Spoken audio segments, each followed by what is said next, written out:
Hey, what's up, Internet? I'm back. So, no, it's been a while. It's been a while since I've actually done any content. I've done a couple streams, but for the most part, I've been really busy and things have been going wrong, and blah, blah, blah. I've been around, but just haven't had the time to squeeze into my schedule to get on here and produce the daily content that I promised when I created this channel, which is really unfortunate because I really wanted to stick to that, and hopefully I can start getting back on track because I definitely want to. But yeah, once again, I'm dropping the ball a little bit here, but hopefully you guys can forgive me and we can move forward with this because I love Dota and I want to get casting. So, getting into this game here, I think we'll have to see what these teams are. I didn't quite see when I looked at it. I think one of the teams' name is Maximum Esport, and the other one I have no friggin' clue. So we'll find out in just a moment. Anyways, how you been? It's been a long, long time, and things have not been as amazing as I think they could have been. Recently, we got 2 spectators. Somebody else is watching this. Are you kidding me right now? There we go. All right. So Maximum Esports versus Boobs. That sounds like an interesting matchup. Let's get rid of the fancy schmancy crap. Oh man, I didn't set up anything before I did this. I gotta get my camera speed all the way back down. There we go. Get back in game. Alright, we're looking good. We're looking good. We got a notepad up here just so I can write down the team's name so I can refer to them because otherwise I'll start referring to them as MX and Boobs, and I'd rather keep their real names going. So it looks like Nathan Hart has connected here, and we're going to be getting to the picks in a second. Okay, so Maximum Esports versus Band of Overweight Bros. Boob. that is pretty good. They've even got the nice little logo there. Yeah, that's pretty awesome. Band of Overweight Bros. Cool. Yeah, that would have been a rough one to remember. Anyways, getting into this game, it looks like we got some of the high tier bands coming out here. The Ember Spirit and the Lycan. Now, I've been playing a lot of Captain's Mode games recently, and these heroes don't really need to be banned because not many people pick them. And despite them being the most OP shit of history ever, they just kind of never seem to make the cut. For these pub games at least, and I mean they don't need to, but I mean these heroes are stupid strong, like Ancient Apparition, Lycan, Ember Spirit, Invoker, Dazzle, some scenarios I'd say even like Nagasar. Like I don't know. There's a lot of really obnoxious top tier heroes that not many people are picking, and discovering those has actually gained me quite a few points on that MMR ladder there. Picking up that farming Nagasirens win games so many times because frankly at the MMR that I'm at, nobody knows how to deal with a Naga because she just keeps sending those Radiant Solutions up the lane. And eventually your creeps just chip them away. I mean, if you want to take that game to 90 minutes, you can do it. And the other team really can't do much besides, just straight push a lane and look for a fight. But even then, you can just kind of song and play it out. And if you take a team fight well, you should be fine. So, she's a really good hero for stalling out games. Now, anyways, Batrider, another top tier hero that I didn't mention when I was talking just a moment ago, but he is actually ridiculous as well. That hero's just nuts. And I mean, I don't think it's that he's just like become nuts overnight. I think he's always been nuts and people just kind of forgot about him. In the midst of 6.8, everybody is just kind of like trying new heroes, and Batrider got a slight teensy-tiny little itty-bitty nerf, and everybody just kind of forgot about him, but he's still ridiculous, man. I mean, he used to be 100% pick and ban rate in pro games. Like, I remember TI3, it was like, I think he was the most picked and banned hero of the tournament. Wisp was a close second. I think OD was up there as well. But yeah, Batrider, Pretty ridiculous, man. Pretty ridiculous. So that's going to be snatched up first by Maximum Esport. They got that under their belts, and Boobs taking their time here. Taking their time. They've wasted 50 seconds of their reserve time on their very first pick, which kind of means they're coming into this draft with a little less of an idea of what they actually want to do. They do snatch up that Magnus there, and Magnus is definitely a great pick. I think he works well against that Batrider, because if he doesn't get lassoed, he can blink forward and obviously skewer Bat and the target backwards, and you end up with pretty much a reverse Batrider ultimate, which is kind of odd. But yeah, it can work out that way. So something to look out for as well. I mean, Magnus makes a pretty bad lasso target as well, because if you drag him into your entire enemy team and he's not dead by the time that lasso wears off, you get RP'd. But Boobs going to snatch up that bristleback. So they got that spiny little rodent on their side, and it's going to be shredding up that armor, causing people all sorts of trouble. And he's definitely an obnoxious hero, especially against that Batrider, because you can literally just walk around inside a Firefly and just take as much damage as you want. And as long as your back is turned to the Bat, you're going to take a little bit less damage from the Firefly, and you're just going to spray quills all over the place like every second. It's ridiculous. So anyways, Maximum Esport going to respond by grabbing themselves a Viper. I do like this pick quite a bit, because it helps with screwing over the Magnus in one regard, because if the Magnus throws out a shockwave, you can actually just walk into it to cancel off his blink for a couple seconds, and if you don't, you can walk up, you get an attack, and it kind of screws up his blink for the next 30 seconds or so. Well, for the next 3 seconds or so, and then if you get your ultimate on him, it's another 7 seconds. Duration 5.1. Okay, 5 seconds of no blinking. So it's those kind of heroes that really screw up the Magnus, and it's the Spectre with the Radiant, it's the Venomancer with the wards, it's Dire team bad. I don't think Necrolite cancels it, but like Doom with the Scorched Earth, like any hero that can just kind of get up and just do a slight tick of damage in an AoE to tick off those blink daggers, it makes it really, really rough for an initiation. And I mean, you've probably seen it in your own games or in other pro games or whatever, where you get into a situation where you're about to start a fight, and whether you're playing the Magnus or whether somebody else is, they're going and they're ready to blink, and something catches them, whether it's an AA ultimate or a Venomancer ward, or like I said, a tick of poison from a Viper that they accidentally hit with Shockwave, or this, that, or the other thing. Something hits them, and they think they're gonna blink, and they blink, and then they just RP right where they're standing, and everybody's like, "Oh, dude, what the fuck are you doing? You missed everybody!" Like everybody starts giving him hell, but I mean, it's not really his fault.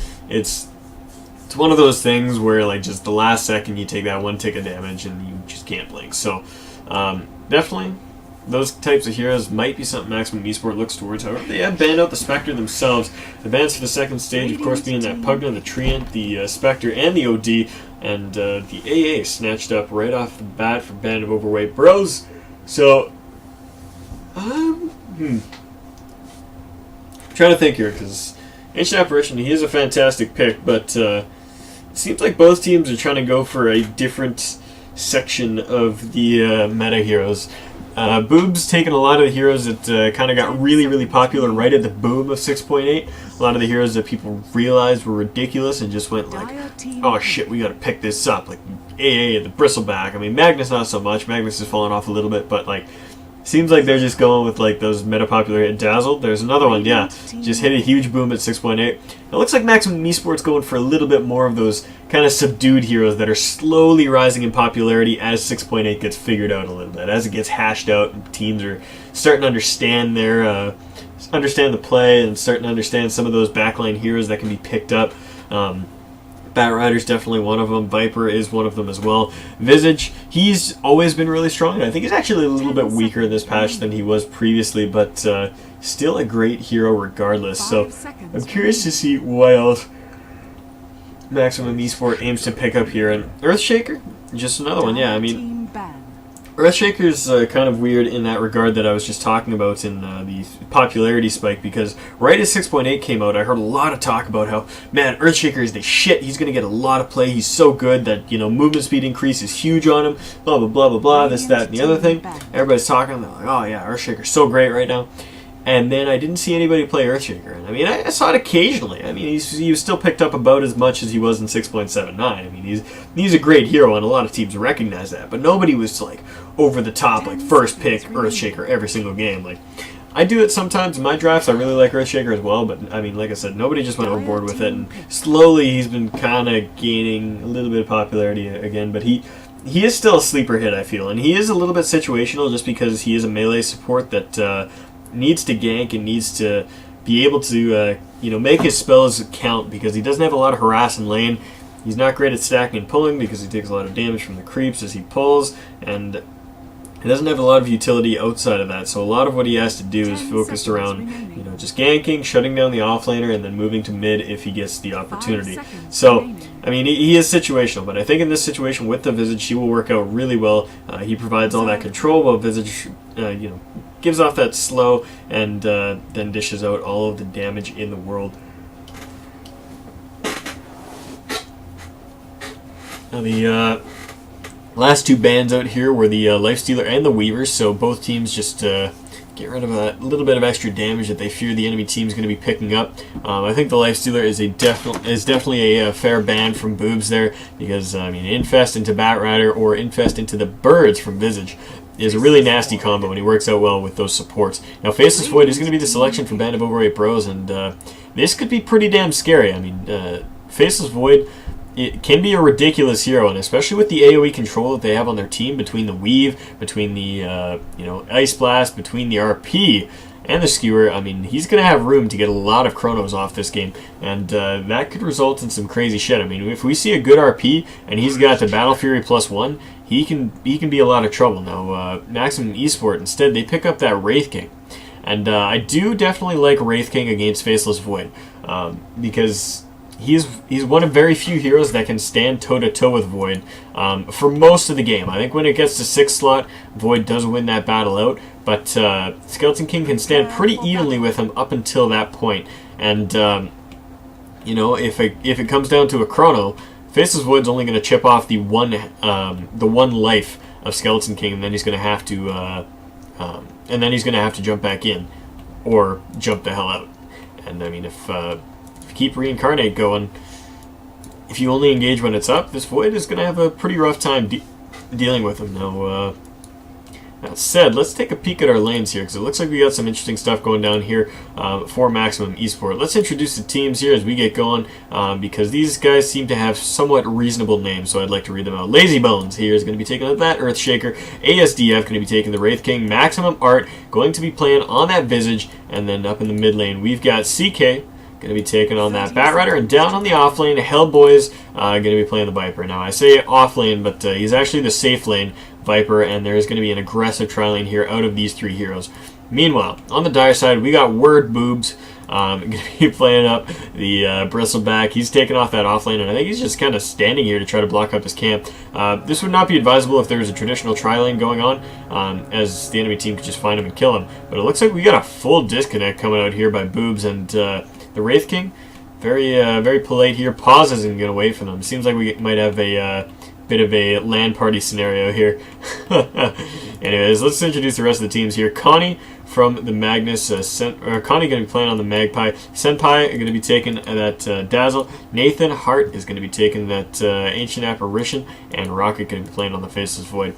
So looks like the pause has come out. They're going to choose to wait, and good courtesy here. I mean, they could have a. Oh, actually, no. I don't think it would be a free win if maybe. Because this kind of seems like a... I know stats aren't recorded for First Blood, but if your entire team abandons at once, does it count as a GG? I think it would actually count as a GG. So I think if they hadn't paused, this would be free MMR for Maximum Esports. So it shows some good sportsmanship on their part.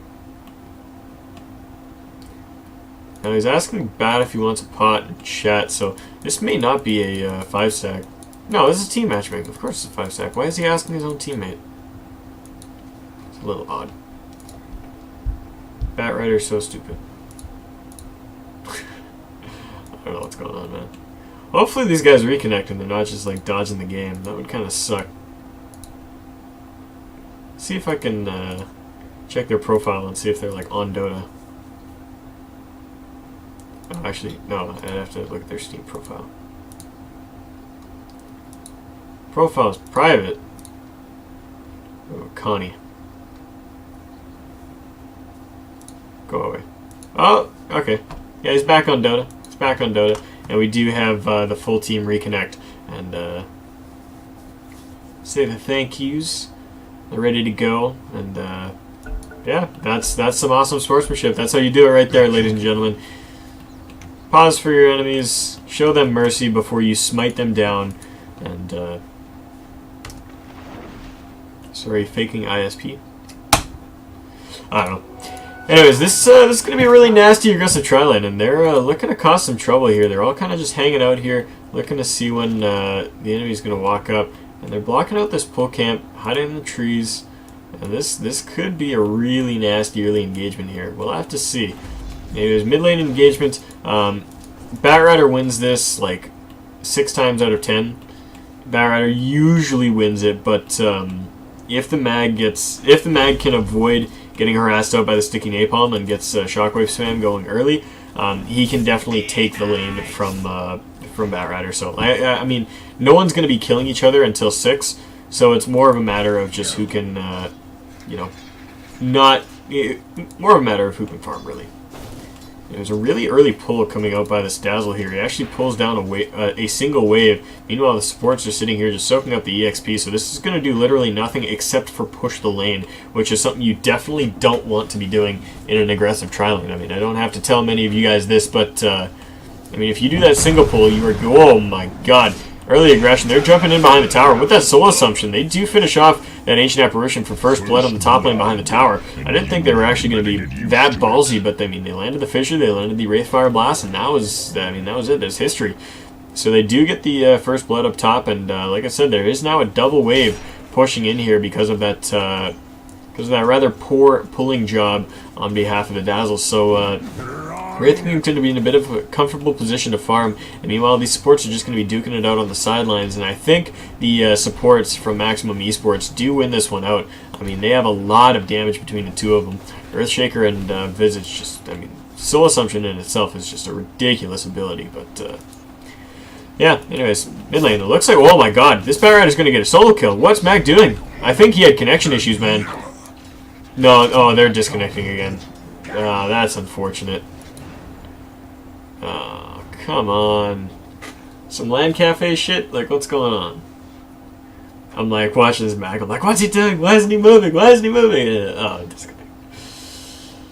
That's unfortunate. And Maximum Esports, I mean, you can't blame them for those 2 kills. They have been being good sports about this, but I mean, when you see an enemy hero just kind of not doing anything and he hasn't disconnected yet, you kind of get the idea that maybe he's baiting something out, maybe he's just being a little stupid, maybe he's eating a sandwich. You just got to take your shots where you can.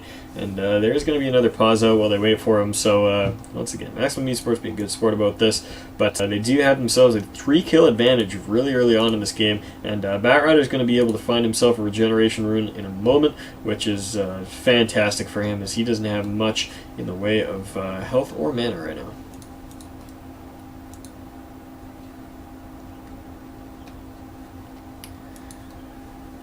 Alright, so that said, let's talk a little bit about how this game is going to play out in the mid to late game, because I think there's some interesting dynamics going on here. Now, like I said, Boobs has the team fight composition. I mean, if they get that Magnus RP off into a Chronosphere, that's almost a guaranteed victory on the team fight to begin with. Combo that with the fact that you have the Ancient Apparition Ice Blast as well as the Dazzle Weave. On top of a Bristleback, who's just going to be your frontline champ for the second that Chronosphere wears off, you're going to have a lot of ability to just stand and fight. and I don't know if Maximum Esports can take it. I mean, they've got a lot of damage on their team between the Firefly, between the Soul Assumption, the Viper everything, and the Wraithfire's, crits and auto attacks, but I still don't feel that they have the control that they need to really make a team fight happen against these guys. I mean, they have the Earthshaker for the stun, and the Wraithfire Blast and whatnot, and even the Lasso, but that's only going to go so far against the Chronosphere and RP. I mean, it's really going to be all about the pickoffs for Maximum Esports, because they're going to need to be able to get a wall off and then jump in with a Bat Rider. They need the Wraithfire Blast to follow up. Like their entire game plan is going to be picking apart Team Boobs here. I mean, they're going to want the Bat Rider leaping in, grabbing somebody, and then the second they're 4v5, then they push their advantage, and then back off as soon as it's an even fight again, and wait for that opportunity again, whether it presents itself in the form of a overextended target who gets Viper struck, or a Wraithfire Blast or something, or even, Blink Dagger is probably going to be a great pickup here for the Wraith King. So I think like I said, pickoffs are going to be the name of the game, and then pressuring in advantageous situations. Boobs, on the other hand, are going to be hanging out and just waiting for an opportunity to just pounce.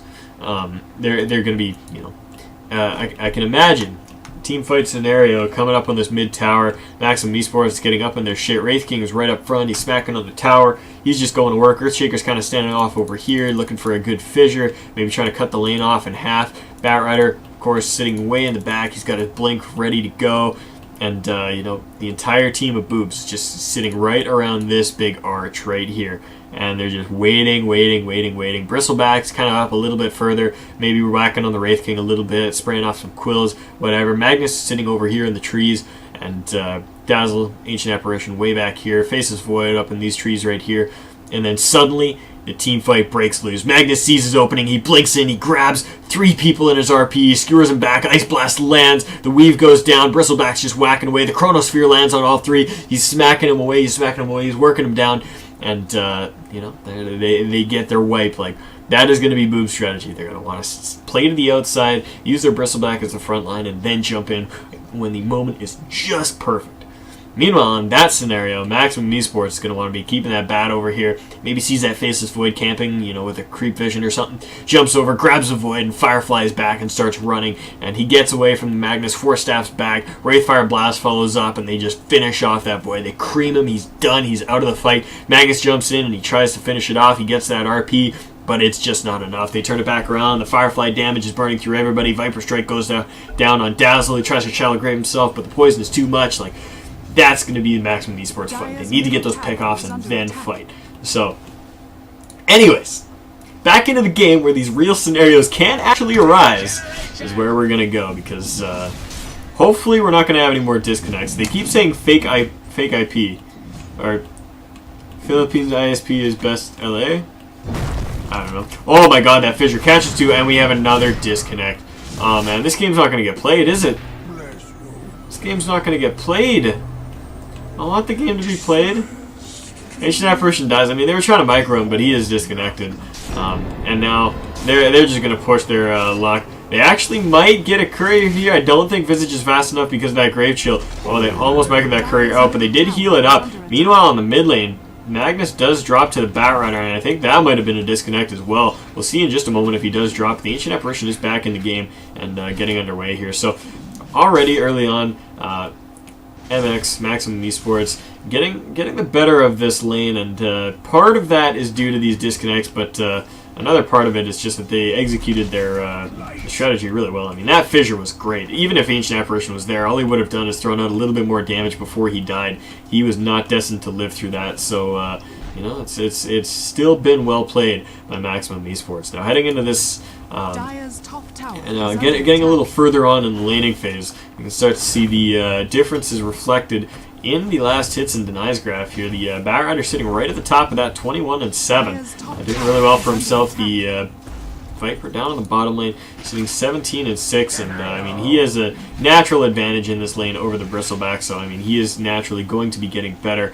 And meanwhile, up on top, in the aggressive tri-lane, the Wraith King has got 17 for himself. So he's doing pretty damn decent, especially considering aggressive tri-lanes, since there's usually a lot of back and forth, both teams contesting contesting for fights. I think it's it's a lot harder to get last hits when you're in an aggro try, but I mean, he's doing it well, and he's got 8 more than his opposing carry counterpart, especially after those couple assists that are in his pocket as well. So he's doing pretty well on gold. He got 11 on the bristleback, 10 and 10 on the faceless and the Magnus, and then the supports underneath that don't matter one single bit. Faceless is playing really, really scared, man. He's not even taking a chance going up to this creep wave, and I mean, rightfully so. It's going to be really hard for him to do anything, and now that he's got time walk, which is going to allow him to get out of some sticky situations, but not before he gets blown up. And I mean, we see the Earthshaker come out right here, finishes it off. He actually hits him on the wrong side. It's actually really, really hard to land it so that you stun them and get the wall off, but, wait, what? Oh, okay. Okay, I see what happened. Yeah, no, there was solo kill bottom, but when I saw the pop-up over there, I saw Viper and I read Visage, and I was like, where did Visage get a kill? Oh, wall off on the AA, he's toast, man. Wraithfire Blast to follow up, Soul Assumption, and then 1 crit is going to seal the deal. Wraith King gets himself another kill, and we are looking at 7-0 in favor of Maximum Esports right off the bat, and man, that's just the power of this tri-lane. I mean, you got so much damage between these 3 heroes. It's just impossible to stand up to. And I mean, even if the Dazzle was nearby, if he was close, if he could have graved, it still wouldn't have mattered. I mean, he was going to go down eventually. But now the Bristleback is up there, and we're looking at a little bit more of we're looking at a possible engagement.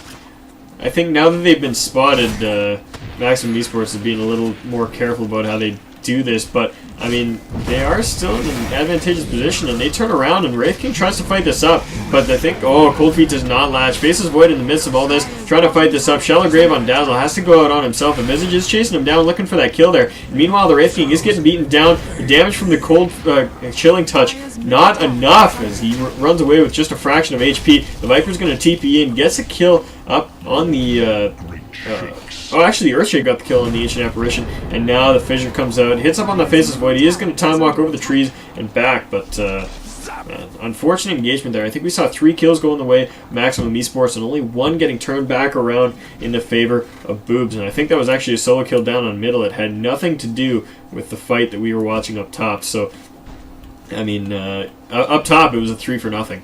So that is pretty crazy, especially considering that Maximum Esports were the ones getting ganked up. But, I mean, that engagement just came out so sloppy. I mean, they knew the Bristleback was there long before they actually started fighting, before anyone actually started hitting each other. The Bristleback had to walk all the way down here, and he was chasing the Earthshaker up into the shop, and then he turned back around. Meanwhile, while I'm talking about that, they get a kill on the Faceless Void again. Now the Nether Toxin's going out on to Dazzle. He's going to pop off his Shallow Grave, but it's not going to matter. 1 more poison attack is going to tick him out. Oh, maybe not. Whoa, he heals himself up. RP comes out there looking for that Visage, dishing out whatever damage they can, but Soul Assumption almost nukes the Magnus down to 0, and he is going to fall. The Visage does die in the meantime, but I mean, that is still a 10 kill advantage on the side of Maximum Esports, and they're looking pretty damn good as it stands. Yeah, I mean, Magnus could have made a lot more of a effect there. But, is he actually calling GG? What? They're calling GG? As the Ancient? Yeah, they popped the Ancient. That is the fastest game I have ever witnessed in my entire life. 7 minutes, 37 seconds. Now, Opa Pinoy ISP, he says. 2 deaths on DC. Yeah, I guess that's kind of the case here, isn't it? I mean, a lot of that was because of the ISP. I mean, they did lose 2 deaths because of that, but at the same time, they were still in a losing tri-lane, and, I mean, their tri-lane was just not having a good time. It was just, death after death after death after death, and they were just getting their shit disturbed all over the place. So, I guess that's it. 7 minutes, 37 seconds, and, that was it. Maximum Esports versus Band of Overweight Bros, Boobs, and, yeah, I don't know what to say. That was a bit of a shit show. I wish we could have gotten a little bit of a better game out of that, because I think the late game dynamics that I was talking about in that game were actually going to be very, very interesting. I think the late game was pretty even in terms of just like on paper stats, but it would have really been down to the execution, which meant we would have seen a lot of awesome plays. So unfortunately, that's not the case, and the game is over. So I guess that's it for now. I don't have time to do another one tonight. I really wish I did, but hopefully I'll be able to keep uploading daily content. I'm still hesitant because I've just been really busy, and I've got a lot of other stuff going on right now. But I mean, I am dedicated to this channel, and I want to make sure that there is constant content being pushed out, and that you guys have something awesome to watch. So I'll be doing that. Check me out this Thursday. I'm going to be casting for the 82L. Unfortunately, I've dropped Tuesdays off of 82L casting because they do their Season 3 Invitational on the Tuesdays, and they run that as a bit more of an official format. They only have a couple casters, and they have it all organized. It's their, nice, awesome league. It's the one that they want people to really revere and respect for its production value. And so instead of throwing 30 casters at it, instead they've just got their own little nicely knit set of casters who are providing great content. So check out the Amateur Dota 2 League stream, twitch.tv/Amateur Dota 2 League and Amateur Dota 2 League 1 for content on Tuesdays. And on Thursdays, it will be open for casters and all teams. It is the Amateur Dota 2 League Season 3 Open, which is just a slathering of 100 or more teams, and I will be casting that. So definitely check that out. I will be there hosting on my Twitch channel at twitch.tv/Cptn.Canuck, and it will be a good time. Other than that, I'll try to keep uploading content as frequently as I can. Hopefully I can get back to a daily schedule and keep you guys interested in this. So thank you guys once again for watching, and I will see you again next time. Be sure to tune in on Twitch and follow me on Twitter at Cptn.Canuck Dota. Cheers, guys, and have yourself a great night.